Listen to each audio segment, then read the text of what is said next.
Hai teman-teman, perkenalkan nama saya Ambarwati dari Universitas Pamulang, jurusan Sastra Indonesia semester berapa. Di sini saya akan membacakan cerita pendek tentang Jatuh Cinta Lagi Katanya, karya Anggun Putrisari. Permasalahan anak muda zaman sekarang, kalau tidak cinta lagi, ya apalagi, betul tidak? Goda Sanja pada sahabat karibnya yang sudah dia kenal semenjak mereka duduk di bangku sekolah dasar. Sanja, gadis cantik beranjak dewasa, tamatan kampus ternama di kotanya. Belasan tahun berteman baik dengan Kira, gadis dingin bermata coklat, seorang penulis hebat dengan ratusan tulisan yang telah dikenal luas. Keakraban yang selalu terjalin membuat mereka kembali bertemu setelah sekian lama berpisah demi menyelesaikan pendidikan. Dua gadis dengan kepribadian yang bertolak belakang disatukan kembali di sebuah perusahaan penerbit terkemuka di Indonesia. Bilang saja, lelaki mana lagi yang sedang kau dekati? Bang Rian, Bang Ibnu, atau manajer baru yang kau sapa kemarin sore? Balas Kira sembari bercepat langkahnya menuju kantornya. Kalau bisa ketiganya, kenapa harus pilih salah satu? Hahaha, jawab Sanja dengan tawa nakalnya. Ais, terserah kau saja Sanja, ucap Kira melangkah cepat meninggalkan Sanja yang sedang tersenyum bermain dengan imajinasinya. Hei, tunggu! Memang susah bercerita cinta dengan manusia yang enggan jatuh cinta. Kira, tunggu! Dengan sedikit berlari, Sanja mengejar Kira yang hampir sampai di depan kantor.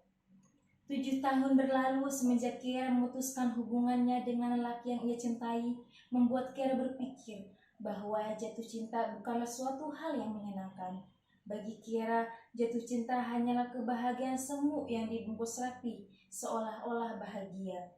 Setiap cinta akan berujung kesedihan. Seindah apapun bahagia, yang terlihat ujung dari jatuh cinta adalah tangisan air mata. Jalanan sepi dan sedikit rintik hujan menemani pagi Kira hari ini. Perlahan ia atur kecepatan mobilnya diiringi musik ringan dan sautan nada yang ia nyanyikan. Birunya langit pagi yang perlahan mulai terlihat menjadi pemandangan indah yang Kira nikmati menuju rumah Sanja.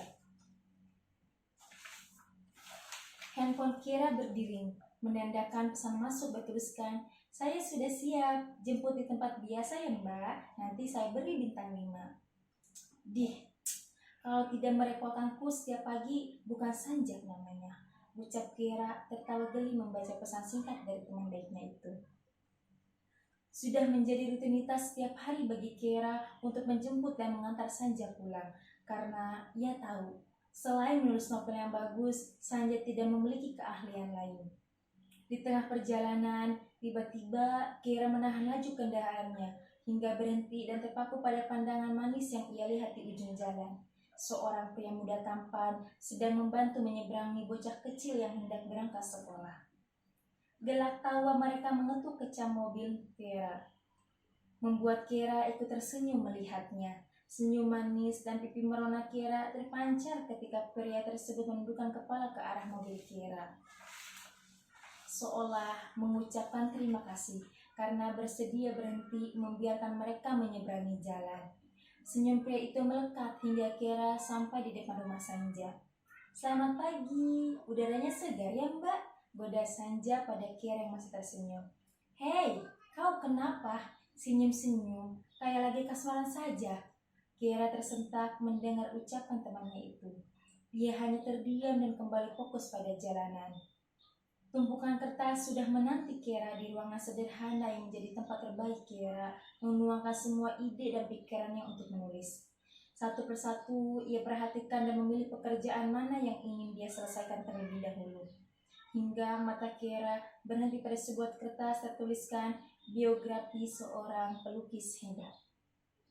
Catatan kecil yang Kira tertulis beberapa hari yang lalu ketika manajer baru kesayangan Sanja memintanya untuk membuat artikel tentang perjalanan hidup seorang pelukis muda. Kira diberikan alamat dan potret pelukis tersebut. Kejadian tadi pagi terputar seolah di pikiran Kira. Senyum Kira kembali seketika senyum pemuda tersebut melintas di pikirannya. Bergegas, Kira mengambil tas dan buku kecil. Dengan senyum yang masih melekat Kiara mengendarai mobilnya menuju alamat yang tertulis pada secari kertas yang dia genggam. Rumah warna Bagas Aksoro. Bisi Kiara membaca sepenggal kalimat di depan sebuah gedung pameran. Tanpa pikir panjang, Kiara melangkahkan kaki masuk ke dalam gedung tersebut. Betapa terkejutnya Kiara dengan keindahan lukisan di dalamnya. Gedung pameran yang tidak terlalu besar namun beraromakan tenang dengan berbagai lukisan cantik yang membuat setiap orang berdecak kagum mengandai-andai apa arti dari setiap lukisan ini.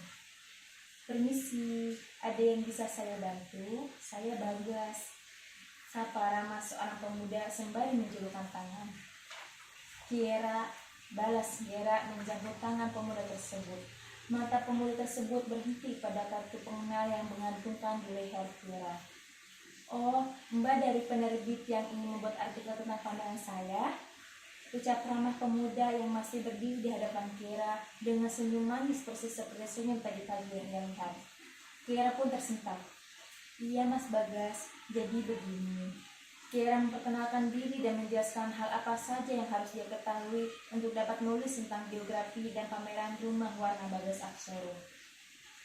Tidak butuh waktu lama lagi bagi mereka untuk memecahkan suasana asing di antara keduanya.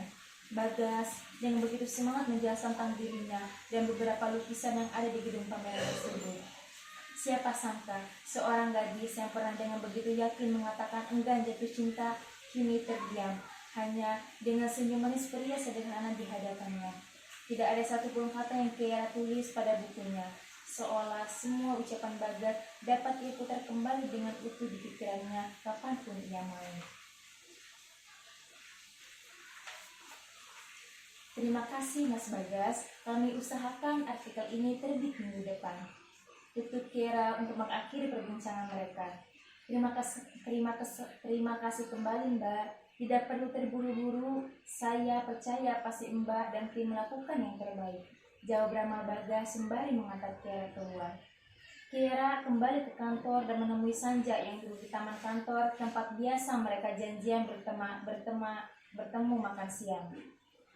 Dari mana saja kau? Aku cari ke ruanganmu tidak ada. Tanya Sanja pada Kiara yang baru saja duduk di sampingnya. Jatuh cinta ternyata menyenangkan ya, balas Kiara dengan tatapan lurus ke depan. Memang betul, sangat menyenangkan. Makanya aku tidak pernah berhenti untuk jatuh cinta lagi dan lagi.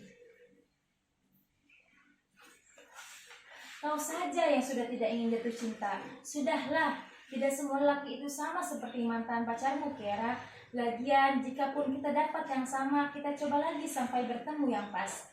Obat sakit hati itu ya jatuh cinta lagi. Jawab Sanja semangat seolah dia pun sedang jatuh cinta. Kiara hanya tersenyum dan menundukkan kepala mendengar ucapan Sanja. Kenapa tiba-tiba bertanya? Tumben sekali kau mau bertanya dengan cinta. Biasanya kau hanya menggelengkan kepala ketika aku membahasnya, ujar Sanja. Kiara tetap saja hanya tersenyum dan tidak membalas ocehan sahabatnya itu. Ia keluarkan buku dan pulpen kemudian menulis beberapa kata. Kiara memberikan buku itu kepada Sanja dan kemudian berdiri memangku tangan. Sanja membaca kalimat yang terus pada buku itu dengan perlahan. Bagas Aksoro 9 Maret 2022. Tatapanmu Tuan nyaman sekali, sungguh. Kau jatuh cinta? Dengan mata terbelalak dan perasaan tidak percaya, Sanja bertanya kepada sahabatnya itu. Garis halus melengkung di sudut bibir Kiara. Perlahan ia mengangkat kepala sambil berkata, orang bilang jika kau berhasil membuat seorang seniman jatuh cinta, maka namamu akan abadi di dalam karyanya. Kalau begitu, hari ini aku izinkan namanya abadi dalam ceritaku, Sanja. Balas Kiara melangkah meninggal Sanja yang masih tidak percaya. Terima kasih.